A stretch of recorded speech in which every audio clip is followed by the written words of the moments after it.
The morning sun cast long shadows across the dusty town square of Cedar Ridge, Texas, as folks gathered for what many considered the most shameful tradition their community had ever allowed to continue. The autumn air carried a chill that seemed to settle not just on the skin, but deep in the hearts of those who witnessed what was about to unfold. Margaret O'Sullivan stood on the wooden platform that had been hastily constructed in the center of the square, her hands trembling despite her efforts to appear composed. At 23, she possessed a quiet beauty that her circumstances had done nothing to diminish. Auburn hair that caught the morning light, green eyes that held both sadness and determination, and a spirit that refused to be completely broken despite everything she had endured. The crowd below murmured and shifted uncomfortably. Most had come not out of genuine interest, but from morbid curiosity about the strange spectacle that had become Cedar Ridge's solution to what they called the problem of unmarriageable women. Margaret was one of several women who had found themselves in desperate circumstances, widowed, orphaned, or abandoned, with no male relatives to provide for them and no prospects for marriage in their small community. The auctioneer, a heavy-set man named Cornelius Wright, who usually dealt in livestock and farm equipment, cleared his throat loudly. He had volunteered for this duty not out of kindness, but because the town council had promised him a percentage of whatever money was raised. The whole arrangement left a bitter taste in everyone's mouth. But in 1887, options for destitute women were painfully limited.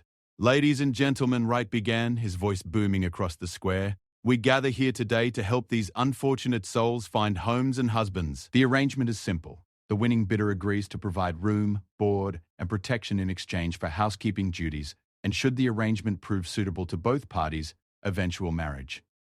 Margaret closed her eyes briefly, trying to block out the reality of her situation. Just 6 months ago, she had been living a comfortable life as a schoolteacher in the nearby town of Millerville. Her small salary had been enough to rent a tiny room above the general store, and she had been courting a kind young man named Thomas who worked at the bank. Life had been simple but happy. Everything changed when the typhoid epidemic swept through Millerville. Thomas was among the first to fall ill, and Margaret had nursed him until his final breath. In her grief and exhaustion, she had fallen sick herself. By the time she recovered, the school board had replaced her with someone they deemed more reliable, and her savings had been depleted by medical bills and funeral expenses. With no family to turn to, her parents had died in a wagon accident when she was 16. Margaret had wandered from town to town, seeking work. But everywhere she went, the story was the same. Jobs for women were scarce, and those that existed paid barely enough to survive. She had taken work as a seamstress, a waitress in a saloon, and even help with laundry, but nothing provided enough stability to build a life upon. When she had arrived in Cedar Ridge 3 weeks ago, nearly penniless and wearing her only decent dress, the town's charitable ladies had taken her in with what they claimed was Christian kindness. It wasn't until she was settled in the church basement that she learned about their solution to helping women like her. The auction system had been operating for nearly 2 years. They explained with enthusiasm that made Margaret's stomach turn. Dozens of women had found good homes through the process, they assured her. Most of the marriages had worked out well, they claimed, though Margaret noticed they couldn't provide specifics when she asked for details. Now, standing on the platform with 3 other women in similar circumstances, Margaret felt the weight of every stare from the crowd below. The first woman, a thin widow named Sarah with 2 young children clinging to her skirts, had already been won by a farmer from outside town who needed help with his house and seemed kind enough. The second, a young girl barely 18 who had been abandoned by her family after an unfortunate incident, had drawn several bids before being claimed by the owner of the local boarding house. The third woman, Elena, a Mexican woman whose husband had died in a mining accident, faced the same uncomfortable silence that now greeted Margaret. The crowd's enthusiasm seemed to wane when confronted with anyone who didn't fit their narrow definition of acceptable. "Now we come to Miss Margaret O'Sullivan," Wright announced, consulting his notes. 23 years old, formerly a schoolteacher, skilled in reading, writing, arithmetic, sewing, cooking, and household management. She's in good health and of sound moral character. Margaret winced at being described like a piece of livestock, but she forced herself to stand straight and keep her chin up. Whatever happened, she would maintain her dignity. The silence stretched on uncomfortably as Wright scanned the crowd expectantly. "Come now, gentlemen, here's a fine woman who could be a great help to any household. Surely someone recognizes a bargain when they see one?" More uncomfortable shifting and throat clearing, but no raised hands. Margaret felt her cheeks burn with humiliation as the seconds ticked by. She could hear whispered conversations from the crowd, though she couldn't make out the words. The tone was enough to tell her that whatever was being said wasn't flattering. Wright tried again, his voice growing more strained. "Miss O'Sullivan is educated, folks. Think what an asset that would be. She could teach your children to read and write, help with correspondence, manage household accounts. And look at her. She's a handsome woman who would be a credit to any man's home." Still nothing. Margaret's hands began to shake more violently, and she clasped them together to try to hide her distress. She had known this was a possibility, but facing the reality was far worse than she had imagined. What would happen to her if no one bid? The church ladies had made it clear that their charity had limits and she had nowhere else to go. From somewhere in the crowd, she heard a woman's voice whisper, "Well, it's no wonder no one wants her. Look how she carries herself. Too proud by half. A man wants a wife who knows her place, not some school teacher who thinks she's better than everyone else." Another voice joined in. "And did you see how she was looking at everyone when she got up there? Like she was judging us instead of being grateful for the chance someone's giving her." The words stung because Margaret knew there was some truth to them. She did struggle to hide her distaste for the entire process, and perhaps her education and former profession did make her seem less appealing to men who wanted subservient wives rather than partners. Wright was beginning to look desperate. The auction was supposed to be a community success story, a demonstration of Cedar Ridge's charitable spirit. Having a woman go unclaimed would be an embarrassment for everyone involved, especially him. "Gentlemen, let's start the bidding at $5, he called out, his voice cracking slightly. "Surely Miss O'Sullivan is worth at least that much for her services." The silence was deafening. Margaret felt tears prick at her eyes and blinked them back furiously. She would not cry in front of these people. She would not give them the satisfaction of seeing her completely broken. It was then that she noticed him, a tall figure standing at the very back of the crowd, partially hidden by the shadow of the general store. Unlike everyone else, he wasn't staring at her with curiosity or judgment. Instead, he seemed to be watching the crowd itself, his expression growing darker by the moment. Even from a distance, Margaret could see he was different from the other men in town. His clothes were well made but practical, a clean white shirt, dark vest, and leather chaps that marked him as someone who spent his days working with horses and cattle. His hat was pulled low over his face, but she could see a strong jawline and weathered hands that spoke of honest work. Most notably, he stood apart from the crowd both physically and in demeanor. While others whispered and pointed, he remained still and silent. But there was something about his posture that suggested barely contained anger at what he was witnessing. Wright made one final attempt. "Come now, friends, I'm sure we can find someone willing to give this young lady a chance. She's asking for nothing more than a roof over her head and honest work to do. Surely that's worth something to someone." The man at the back of the crowd shifted slightly, and Margaret saw his hands clench into fists at his sides. For a moment she thought he might step forward, but then he seemed to think better of it and remained where he was. The auctioneer's shoulders sagged in defeat. "Well, I suppose—" "Wait." The voice came from an elderly man near the front of the crowd, Marcus Whitman, who owned the largest ranch in the area. "Before we conclude this unfortunate business, let me say something." The crowd turned toward him expectfully. Whitman was not only wealthy but well-respected, and his words carried weight in the community. "This whole spectacle is a disgrace," Whitman said firmly, his voice carrying across the square. "We call ourselves civilized people, yet here we are treating human beings like cattle at market. Miss O'Sullivan is clearly a woman of quality and education. The fact that no one has recognized her value says more about us than it does about her." Margaret felt a surge of gratitude toward the old rancher, even as she realized his words, though kind, weren't likely to change her situation. Whitman continued. "I would bid myself, but I'm too old to take a wife, and it wouldn't be proper. But I'm ashamed of every man here who has stood silent while a decent woman faces such humiliation." His words created a stir in the crowd, but still no one stepped forward with a bid. Margaret could see Wright growing more agitated by the moment. The auction was supposed to end on a positive note, with everyone feeling good about helping the unfortunate women find homes. Instead, it was turning into exactly the kind of public embarrassment the town leaders had hoped to avoid. It was at that moment that the man at the back of the crowd finally moved. Margaret watched as he stepped out of the shadows and began walking slowly toward the platform. Every step seemed deliberate, and she could feel the tension in the air as the crowd became aware of his approach. He was taller than she had realized, easily 6 feet, with broad shoulders and a confident gait that spoke of someone comfortable in his own skin. As he drew closer, she could see more details. Dark brown hair that curled slightly at the edges where it escaped his hat, deep blue eyes that seemed to see everything, and a face that was handsome in a rugged, weathered way. But it was his expression that caught her attention most. There was something in his eyes. Anger, yes, but also a kind of fierce protectiveness that she didn't understand.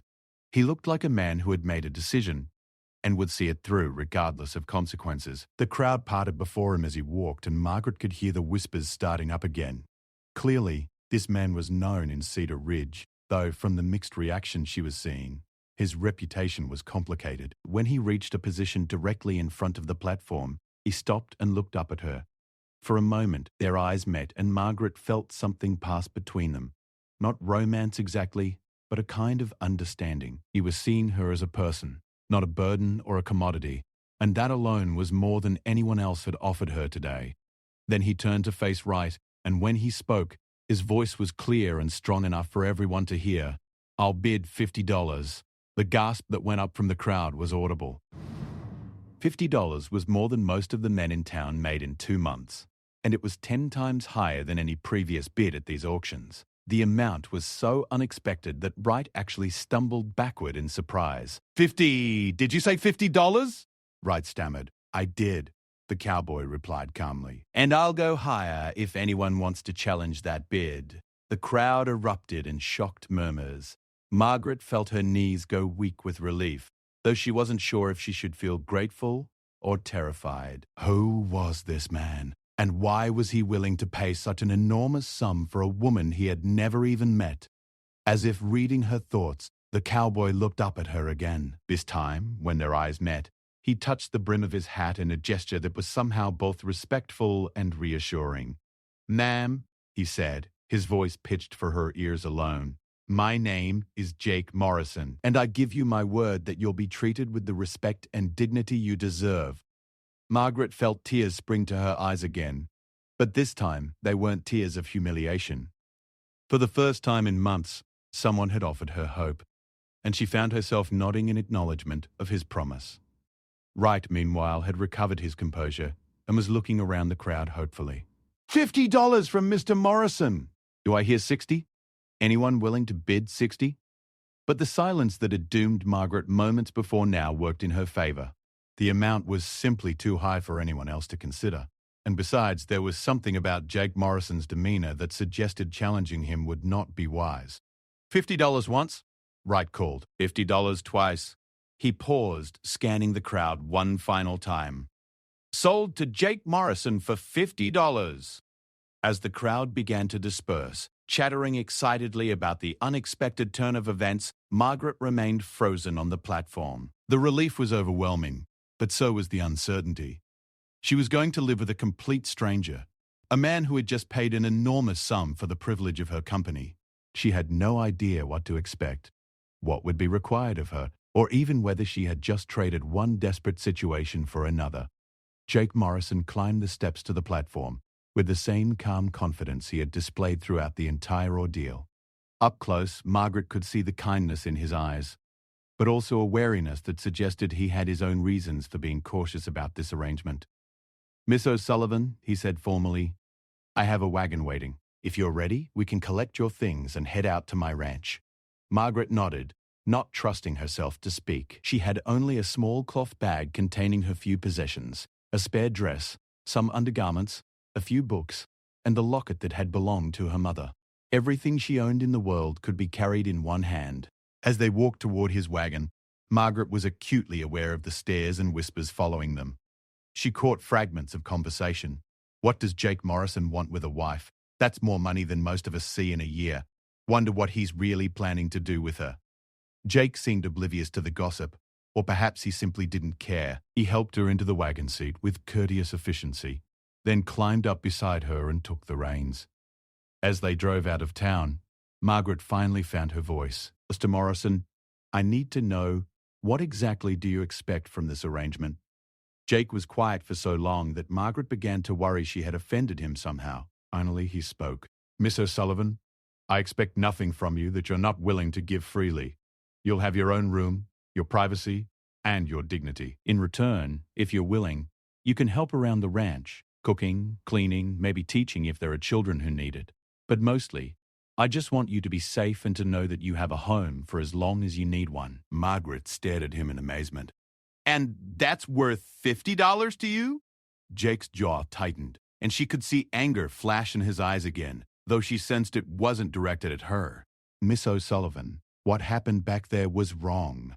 No human being should have to endure that kind of humiliation. The $50 isn't payment for your services, it's a statement. Sometimes you have to make a statement loud enough that people can't ignore it." As the wagon rolled through the Texas countryside, Margaret began to realize that her rescue might have come from a most unexpected source. A man who understood what it meant to stand alone against the judgment of others, and who had chosen to take a stand when it mattered most.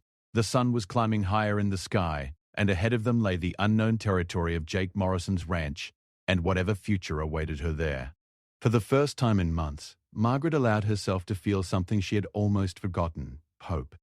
The Morrison Ranch lay 15 miles outside Cedar Ridge, nestled in a valley where the creek ran clear and cottonwood trees provided shade from the harsh Texas sun. As their wagon crested the final hill, Margaret got her first look at what would be her new home, and her breath caught in surprise. She had expected a rough homestead, perhaps a simple cabin and a few outbuildings scattered across scrubland. Instead, she saw a well-maintained ranch house with a wraparound porch, painted white with green shutters, neat fences enclosed pastures where horses grazed peacefully, and several barns and outbuildings showed the kind of care that spoke of prosperity and pride in ownership. "It's beautiful," Margaret said softly, and she meant it. After months of uncertainty and temporary shelter, the sight of such a solid, welcoming home brought tears to her eyes. Jake glanced at her, and she caught a hint of pleasure in his expression at her reaction. "It's taken years to build it up properly," he said. "My father started this place with nothing but a determination to make something lasting. I've tried to honor that." As they approached the main house, Margaret noticed a woman emerge from the front door. She appeared to be in her 50s, with graying hair pulled back in a practical bun, and wearing a simple but clean dress covered by a flour-dusted apron. Her face was weathered but kind, and she watched their approach with obvious curiosity. "That's Rosa," Jake explained as he brought the wagon to a stop. "She's been helping keep house since her husband Miguel started working here 5 years ago. They live in the cabin down by the creek with their 2 youngest children. Rosa, I'd like you to meet Miss Margaret O'Sullivan." Rosa approached the wagon with a warm smile, extending her hands to help Margaret down. "Welcome to the Morrison Ranch, Miss O'Sullivan. I'm so glad you're here. This big house gets lonely with just Mr. Jake rattling around in it by himself." Margaret felt immediately at ease with Rosa's gentle manner. "Please call me Margaret, and thank you for the welcome. I'm grateful to be here." As Jake unloaded her single bag, Rosa chatted easily about the ranch, the beautiful weather they'd been having, and how nice it would be to have another woman around to talk to. Margaret found herself relaxing for the first time in weeks as Rosa's comfortable presence made the strangeness of her situation feel less overwhelming. "Come," Rosa said, linking her arm through Margaret's. "Let me show you the house while Mr. Jake tends to the horses. You must be tired from all the excitement in town today." The interior of the house was as impressive as the exterior. The rooms were spacious and well-furnished, with details that spoke of someone who valued both comfort and beauty. Handmade quilts covered the furniture, books lined the shelves in the parlor, and everywhere Margaret looked, she saw evidence of a life lived thoughtfully and purposefully. "Mr. Jake's mother had wonderful taste," Rosa explained as she led Margaret through the rooms. "She passed when he was 20, but he's kept everything just as she had it. He says it helps him remember what a real home should feel like." Rosa showed her to a bedroom on the second floor that was larger and more comfortable than any room Margaret had ever called her own. It was decorated in soft blues and whites, with lace curtains at the windows and a writing desk positioned to catch the morning light. "This is lovely," Margaret said, setting her bag carefully on the bed. "Are you sure Mr. Morrison won't mind me having such a nice room?" Rosa laughed. "Child, he specifically told me to prepare this room for you. Said any woman brave enough to face what you faced today deserved the finest we could offer." Her expression grew more serious.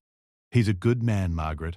I know the situation is strange, and folks in town will have their opinions, but you're safe here. Mr. Jake would never allow any harm to come to someone under his protection. That evening, Margaret joined Jake and Rosa for dinner in the large kitchen. The meal was simple but delicious.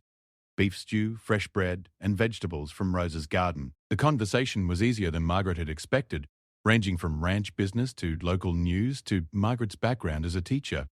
Rosa mentioned you might be interested in teaching, Jake said as Rosa served coffee. There are several families in the area with children who need schooling. The closest school is 30 miles away, which means most of these kids are growing up without learning to read or write properly. Margaret's eyes lit up with interest. I would love to teach again. It's what I've missed most about my old life. She paused, then added carefully, but I want to make sure I understand my situation here first. What exactly are you expecting from me in terms of duties and responsibilities? Jake set down his coffee cup and looked at her directly. Margaret, I want to be completely honest with you about why I brought you here. It wasn't charity, though I do believe what happened today was wrong. And it wasn't because I need a wife, though I think you should know that several people will assume that's the case. He stood and walked to the window, looking out at the darkening landscape. 5 years ago, I was engaged to a woman named Catherine Wells. She was the daughter of one of the most prominent families in Cedar Ridge, and everyone expected us to marry. But 3 weeks before our wedding, her father discovered that my grandmother was part Cherokee. My father had never hidden it, but apparently, Mr. Wells had never bothered to ask about my family background. Margaret felt a chill as she began to understand. They called off the engagement. Catherine's father forbade the marriage. And Catherine, well, she chose to obey her father rather than stand by me. The story spread quickly, and since then, I've been what you might call socially unacceptable in Cedar Ridge society.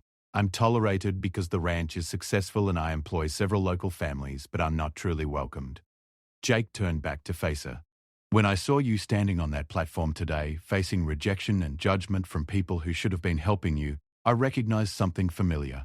I know what it feels like to be deemed unworthy by people who don't really know you, and I know what it feels like to have nowhere to turn. Margaret absorbed this information, understanding now why he had seemed so angry at the crowd's behavior. So you rescued me because you understood my situation. Partly, Jake admitted, but also because I could see that you're a strong woman who deserves better than what you were getting. I thought maybe we could help each other. You get a safe place to rebuild your life, and I get... He paused, seeming to search for the right words. You get what? Margaret prompted gently. I get proof that not all women judge a man by his family tree or his social standing. And maybe, if we're both fortunate, I get a friend who understands what it means to face the world's judgment and choose dignity over compromise. Margaret was quiet for several moments, processing this unexpected honesty. Finally, she spoke. Mr. Morrison, Jake, I think that's one of the most honest things anyone has ever said to me. I accept your offer of friendship, and I give you my word that I will never judge you by anything other than your character and actions.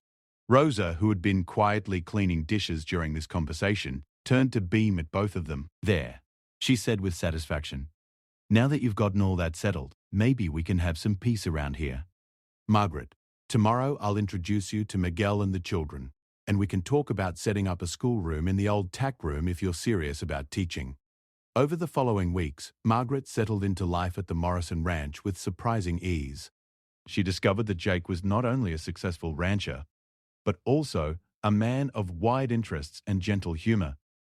He had traveled extensively before returning to run the family ranch, and his stories of distant cities and different cultures fascinated her. She also learned that his mixed heritage, rather than being something to hide, was a source of pride. His Cherokee grandmother had taught his father about horse training techniques that had made the Morrison Ranch famous throughout Texas for breeding superior cattle horses. The prejudice Jake faced was born of ignorance and narrow-mindedness, not any legitimate concern about his character or capabilities.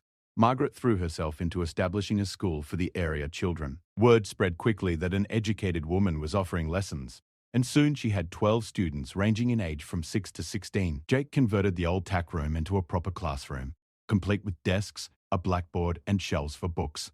Teaching again brought Margaret more joy than she had felt in years. She loved watching young minds discover the magic of reading, and she took special pride in working with the older children who had given up hope of ever learning.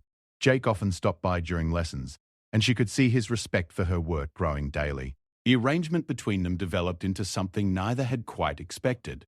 While they maintained separate bedrooms and formal courtesy in public, privately they became genuine friends. They spent evenings on the porch discussing books, sharing stories of their pasts, and planning improvements to the ranch and school. Margaret discovered that Jake was remarkably well-read for a man who spent his days working with cattle and horses. He had inherited his mother's love of literature and could discuss poetry and philosophy with the same expertise he brought to discussions of breeding lines and pasture management. For his part, Jake found in Margaret a kindred spirit who shared his love of learning and his determination to build something meaningful with their lives. Her quick wit and gentle humor brightened the ranch house in ways he hadn't realized he'd been missing. But their peaceful existence was not destined to continue without challenge. Word of Margaret's presence at the Morrison Ranch had spread throughout the county, and opinions about the arrangement varied widely. Some praised Jake for his generosity in helping a woman in need. Others whispered that the situation was improper and scandalous. The criticism came to a head 6 weeks after Margaret's arrival, when a delegation of women from the Cedar Ridge Ladies Auxiliary appeared at the ranch house, led by Mrs. Pemberton, the banker's wife. They had come to rescue Margaret from what they deemed an inappropriate living situation. Margaret was in the schoolroom teaching when Rosa came to fetch her, her face tight with anger. "Those busybody women are here," Rosa whispered urgently.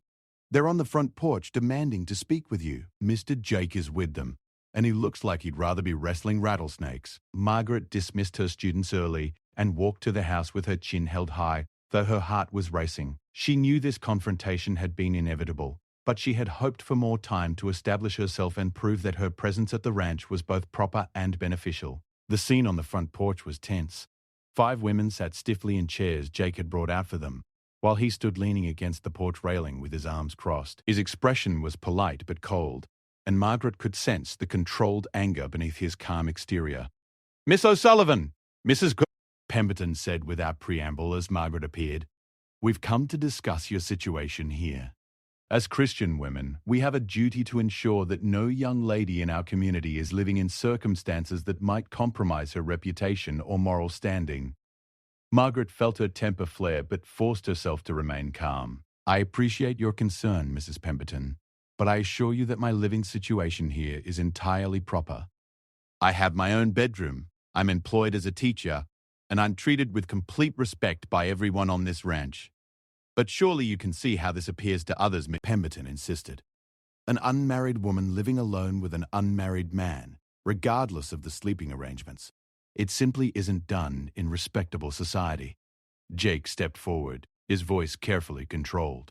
"Ladies, I appreciate your concern for Miss O'Sullivan's welfare. However, I believe she is perfectly capable of making her own decisions about her living situation. She is not a child to be managed by others." Mrs. Whitfield, the minister's wife, spoke up. "Mr. Morrison, we're not questioning your intentions. We're simply pointing out that appearances matter in a community like ours.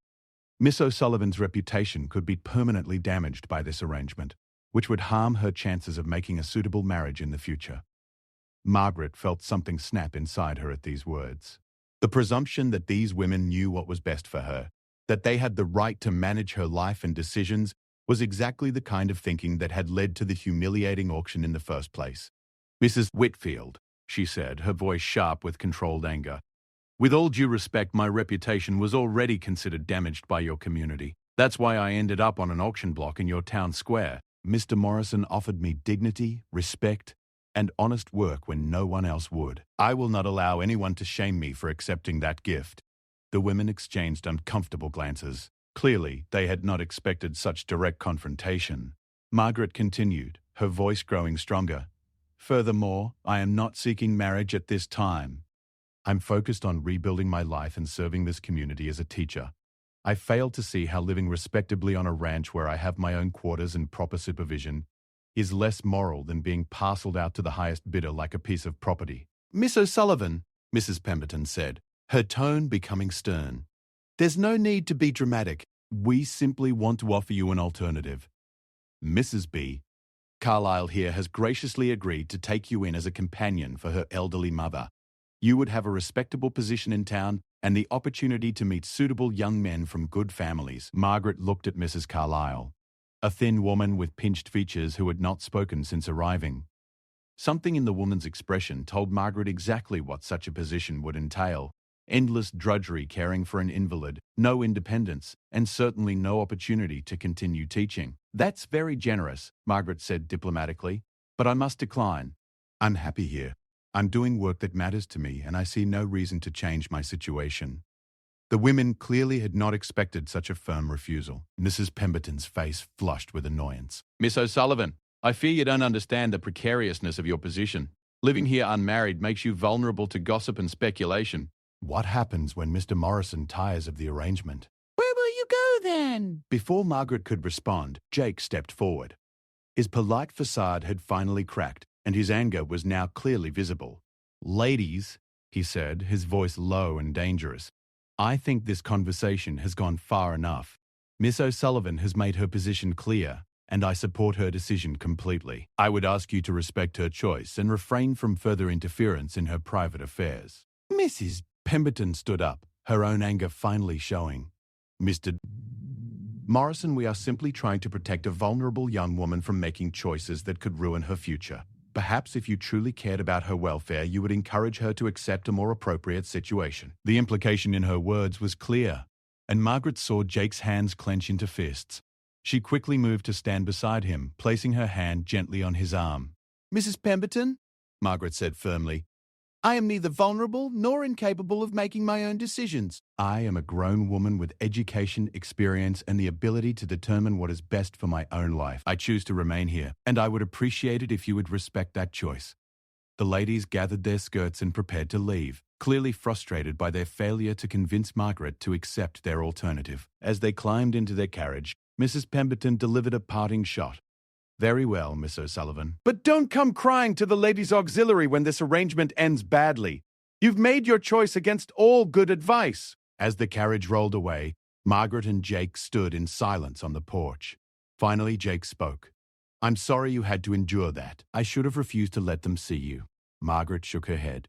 "No, it needed to happen. They needed to hear directly from me that I won't be managed by others anymore. And besides," she added with a slight smile, "it's good to know where I stand in the community." And where's that? Jake asked. Margaret's smile became more genuine. "Exactly where I choose to be, regardless of what anyone else thinks about it." That evening, as they sat on the porch watching the sunset, both Margaret and Jake were acutely aware that their arrangement had moved into new territory. The confrontation with the ladies had forced them to defend their choice to live as they were, and in doing so, they had publicly committed to each other in a way that neither had fully anticipated. The friendship between them had deepened over the weeks, but now there was something more, a sense of partnership, of standing together against a world that questioned their choices. Margaret realized that what had begun as a desperate acceptance of charity had become something precious, a relationship built on mutual respect, shared values, and genuine affection. As the stars began to appear in the darkening sky, Margaret found herself wondering if the ladies from town might have been right about one thing. Perhaps this arrangement was destined to become something more than friendship. But if so, it would be because both she and Jake chose it freely, not because society demanded it or because either of them had no other options. For the first time since her world had collapsed in Millerville, Margaret felt truly hopeful about her future. Whatever came next, she would face it as a woman who had learned to value herself and demand that others do the same. Winter arrived early that year, bringing with it a harsh cold snap that tested everyone's resolve. The first snow fell in November, covering the ranch in a pristine white blanket that transformed the familiar landscape into something magical. Margaret stood at her bedroom window watching the flakes drift down, marveling at how different her life had become since that humiliating day in the Cedar Ridge town square. The school had to close temporarily when the weather made travel too dangerous for the children, but Margaret used the time to prepare lessons and work on individual projects with Rosa's children, Maria and Carlos, who lived on the ranch full-time. She also found herself spending more time with Jake, helping with ranch records and planning for the spring breeding season. Their relationship had evolved gradually over the months. What had begun as polite friendship between two people thrown together by circumstances had deepened into something neither quite knew how to define. They were not lovers, but they were far more than mere housemates. They shared meals, books, conversations that lasted long into the evening, and a comfortable companionship that felt both natural and precious. Margaret had come to understand that Jake's reputation as unmarriageable had less to do with his Cherokee heritage than with his unwillingness to conform to society's expectations. He was too independent, too principled, and too willing to stand up for what he believed was right. These qualities, which made him a poor choice for families seeking a malleable son-in-law, were exactly what Margaret had come to value most about him. The turning point came on a bitter February evening when a terrible storm struck the ranch. The wind howled around the house like a living thing, and snow piled against the windows in drifts that blocked out the world entirely. Margaret was reading by the fire in the parlor when she heard Jake come in from checking on the horses, stamping snow off his boots and shaking ice from his coat. "How are the animals?" she asked, looking up from her book. "Secure for now," Jake replied, but his expression was troubled. "I'm worried about the Martinez family, though. Their cabin isn't as solid as it should be, and with Miguel laid up with that broken leg, they might be struggling to keep warm." Without hesitation, Margaret set down her book. "We should check on them." Jake shook his head. "It's too dangerous to go out in this. We'll have to wait until the storm passes." But Margaret was already moving toward the kitchen. "Then we'll prepare supplies to take over as soon as it's safe. Food, blankets, medicine, whatever they might need." Jake watched her bustling around the kitchen, gathering items with the same focused determination she brought to teaching. Something shifted in his chest as he realized that her first instinct, like his, had been to help others rather than worry about their own comfort. "Margaret," he said quietly, and something in his tone made her turn to face him fully. "Yes." He stood there for a moment, snow still melting in his hair, and she could see he was struggling to find words for something important. Finally, he spoke. "I need you to know that having you here, living this life with you, it's not what I expected, but it's become more precious to me than I know how to express." Margaret felt her heart skip, but she kept her voice steady. "Jake, what are you trying to say?" "I'm trying to say that somewhere along the way, this stopped being a charitable arrangement and became something else, something I don't want to lose." He paused, then added with characteristic honesty, "I'm trying to say that I've fallen in love with you, and I don't know what to do about it." The kitchen fell silent except for the sound of wind against the windows. Margaret set down the supplies she had been gathering and faced him fully, her heart racing. "Do you want to know what I think you should do about it?" she asked quietly. Jake nodded, not trusting himself to speak. Margaret stepped closer to him, close enough that she could see the uncertainty in his eyes despite his brave words. "I think you should know that I fell in love with you weeks ago, but I was too afraid to admit it because I didn't want to risk what we already had." The relief on Jake's face was so profound that Margaret felt tears spring to her eyes. He reached for her hands, holding them gently in his cold ones. "Are you sure?" he asked. "Really sure? Because once we cross this line, everything changes. I won't be able to pretend anymore that I don't want to marry you, to build a real life with you, to face whatever comes next as partners in every sense of the word."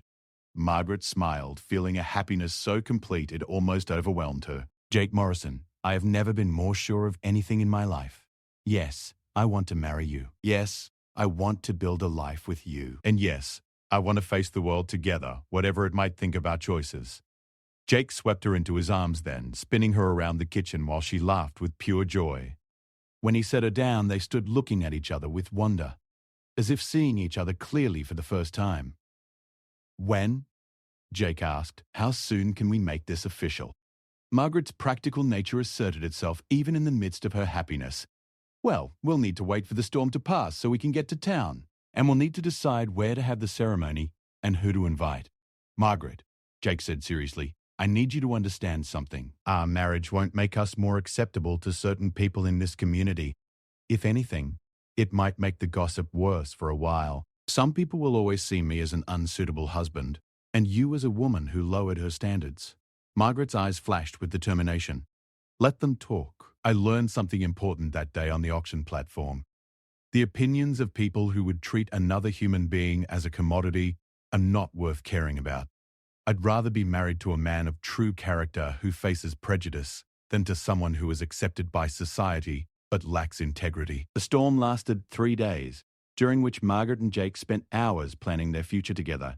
They decided to have a simple ceremony at the ranch with only the people who truly mattered to them in attendance.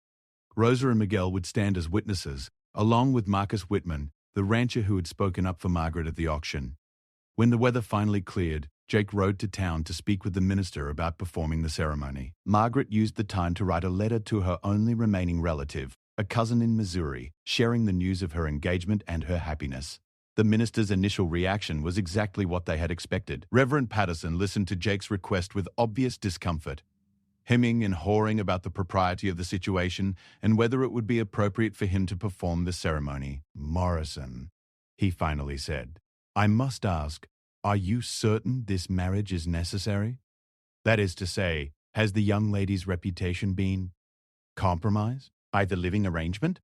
Jake's jaw tightened, but he kept his voice level. "Reverend Patterson, Miss O'Sullivan's reputation is impeccable, and our relationship has been conducted with complete propriety. We wish to marry because we love each other and want to build a life together. I would appreciate it if you could focus on that rather than on unfounded speculation." The minister clearly wanted to refuse, but Jake Morrison was not someone he could afford to alienate entirely. The Morrison Ranch employed too many families in the area, and Jake's contributions to the church were too substantial to risk losing. "Very well," Patterson said reluctantly. "I suppose I can perform the ceremony. When were you thinking?" "Next Sunday afternoon at the ranch. We'd like to keep it simple." As word of the engagement spread through the community, reactions were mixed. Some people genuinely celebrated the news, happy that two people who had faced adversity had found happiness together. Others whispered that the whole arrangement had been scandalous from the beginning and that Margaret had simply made the best of a compromising situation. The most vocal opposition came, predictably, from the Ladies' Auxiliary. Mrs. Pemberton made it known throughout the community that she considered the marriage a poor choice that would only encourage other women to think they could live independently and make their own decisions about their futures. But for every critical voice, there was another that offered support. Marcus Whitman publicly announced that he considered Jake Morrison one of the finest men in the county and Margaret O'Sullivan a woman of exceptional character. Several of Margaret's students' parents expressed their gratitude for the education their children were receiving and their hope that her marriage would allow her to continue teaching. Most importantly, Rosa and Miguel embraced the news with genuine joy. Rosa threw herself into preparations for the wedding with the enthusiasm of someone planning for her own daughter, and Miguel insisted on contributing music for the ceremony despite his still healing leg. The wedding day dawned clear and cold, with brilliant sunshine that made the snow-covered landscape sparkle like diamonds. Margaret woke early, feeling a mix of excitement and nervousness that reminded her how much her life was about to change once again. Rosa had helped her alter her best dress for the occasion, a deep blue silk that had belonged to her mother and was one of the few valuable things Margaret had managed to save from her old life.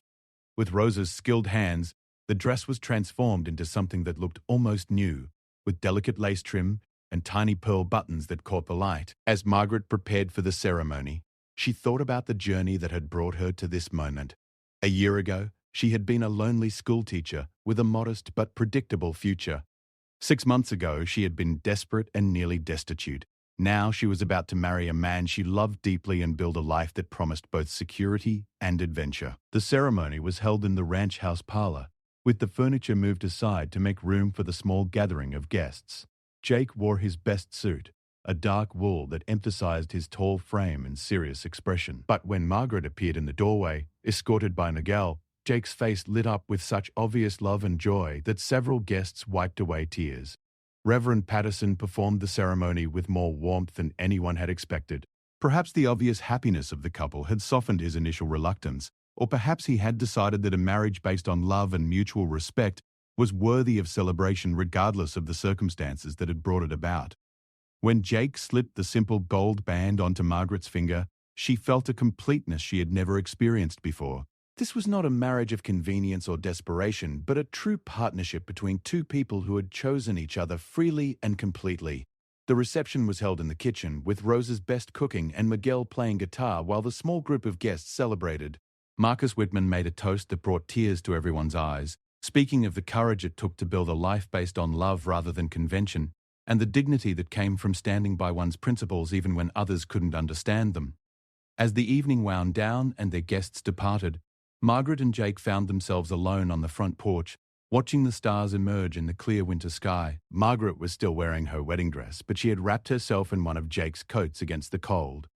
"Any regrets, Mrs. Morrison?" Jake asked, slipping his arm around her waist. Margaret smiled at the sound of her new name. Only that it took us so long to get to this point. And you? Any second thoughts about marrying a woman who came with nothing but the clothes on her back and a reputation for being too independent?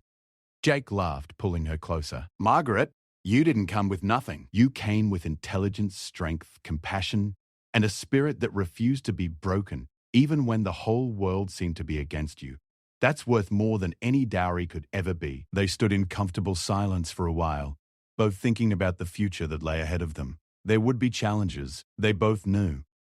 The community would continue to watch them with interest and judgment. Running a ranch and a school would require hard work and constant attention. Building a marriage that lived up to their ideals would demand patience, compromise, and dedication. But for the first time in either of their lives, neither felt they were facing the future alone. They had found in each other not just love, but partnership. Someone who understood their values and shared their determination to build something meaningful together. As they finally went inside to begin their new life as husband and wife, Margaret reflected on the strange journey that had brought her to this moment. The auction that had seemed like the ultimate humiliation had actually been the beginning of her salvation. The man who had lifted his hand that day hadn't just been placing a bid. He had been reaching out across the prejudice and judgment of their community to offer something precious. The chance to build a life based on love. Years later, Margaret would tell the story to their children and grandchildren, always emphasizing the same moral. Sometimes what looks like an ending is really a beginning. And sometimes the bravest thing you can do is lift your hand when no one else will, whether you're offering help or accepting it. The true measure of a person isn't whether they face adversity, but how they choose to respond when they do. The Morrison Ranch became known throughout the region, not just for its fine horses, but for the school Margaret established there and the example she and Jake set of a marriage built on equality and mutual respect. Their story became legend in Cedar Ridge, not the version the gossips preferred, which focused on scandal and social climbing, but the true version that celebrated courage, love, and the power of standing up for what's right, even when the whole world seems to be watching and waiting for you to fail. And if you had asked Margaret in those later years whether she regretted the circumstances that brought her to Jake's attention, she would have answered without hesitation, "The auction was the worst day of my life and the luckiest day of my life all at the same time." Because that was the day I learned that sometimes salvation comes from the most unexpected places, and sometimes the hand that reaches out to lift you up belongs to exactly the person you didn't know you were looking for.